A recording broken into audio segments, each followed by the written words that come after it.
అనగనగా విశాఖపట్నం అనే శబ్దంతో నిండిన పట్టణంలో రంగుల మార్కెట్ స్టాల్స్ మరియు బిజీగా తిరుగుతున్న పాదచారుల మధ్య ఒక చిన్న గంటల తయారీ షాప్ ఉంది. ఇది సమయాన్ని పరిమితి లేకుండా మానవీయ కళగా నిలుస్తుంది. రోజు మొదలు కావడంతో సూర్యుడు విండోస్ ద్వారా సౌమ్య కాంతిని ప్రసారం చేసి అంతర్గతాన్ని వెలుగులో ఆమోదిస్తున్నాడు. అందులో అన్ని ఆకారాలు మరియు పరిమాణాలలో గంటలు ఉన్నాయి. లోపల మేము సూర్యనారాయణను కలుసుకుంటాము. ఒక 60 సంవత్సరాల ప్రశాంతమైన జ్ఞానవంతుడైన గంటల తయారీవారు ఆయన పనివేళ మీద ఒక పురాతన గడియారం మళ్లీ పరిష్కరించుకుంటున్నారు. ఆయన యొక్క స్థిరమైన చేతులు అనుభవంతో ఉన్న ఖచ్చితత్వంతో కదలిక చేస్తాయి. ప్రతి టిక్ టాక్ ఈ ప్రశాంతమైన షాప్లో మారుమోగుతాయి.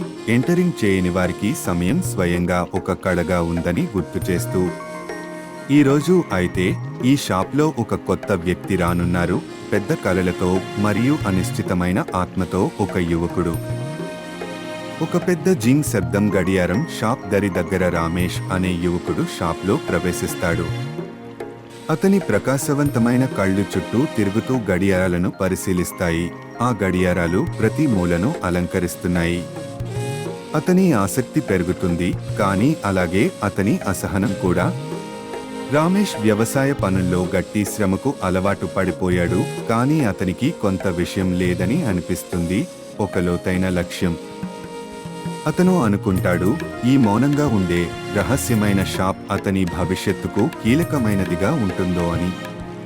సూర్యనారాయణను దగ్గరగా చేరుకుని అతను కాస్త సంశయంతో, పని ఉంటే అడగవచ్చా అని అడుగుతాడు. తనను నిరూపించుకోవడానికి ఆసక్తిగా ఉన్నాడు.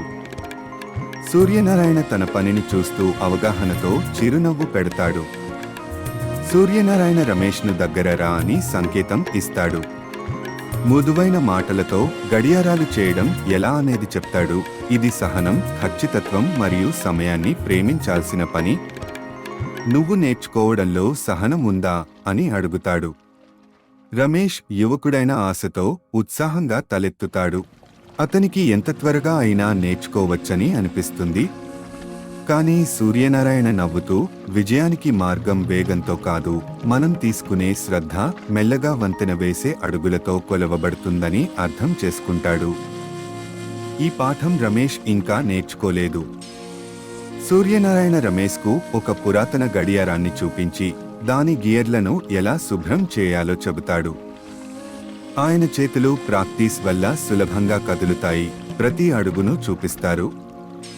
రమేష్ జాగ్రత్తగా చూస్తున్నాడు, కానీ అతని చేతుల్లో తప్పులు జరుగుతున్నాయి. చిన్న గియర్లు చాలా నాజుకుగా ఉంటాయి. అతని చేతులు అలాంటి పనికి అలవాటు కాలేదు. అతని అసహనం పెరిగిపోతుంది. అప్పుడు అతను నెమ్మదిగా జరిగే విధానంతో నిరాశ చెందుతాడు. సూర్యనారాయణ మాత్రం శాంతంగా ఉంటూ రమేష్ తప్పులు చేసి వాటి నుంచి నేర్చుకోవడానికి అవకాశం ఇస్తాడు. ఇది అభివృద్ధి ఎలా జరుగుతుందో అర్థం చేసుకోవడంలో సాయపడుతుంది. సమయం గడిచిపోతుంది. గడియారాల మరమ్మతులు ఎప్పటికీ ముగియకుండా అనిపిస్తాయి. రమేష్ అసహనంగా మారిపోతాడు.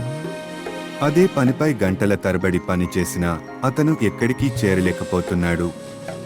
అతనికి వెంటనే ఫలితాలు కావాలనే ఉంది, కానీ ఎంత వేగంగా పనిచేసినా సరైన విధానం అవతరించట్లేదు.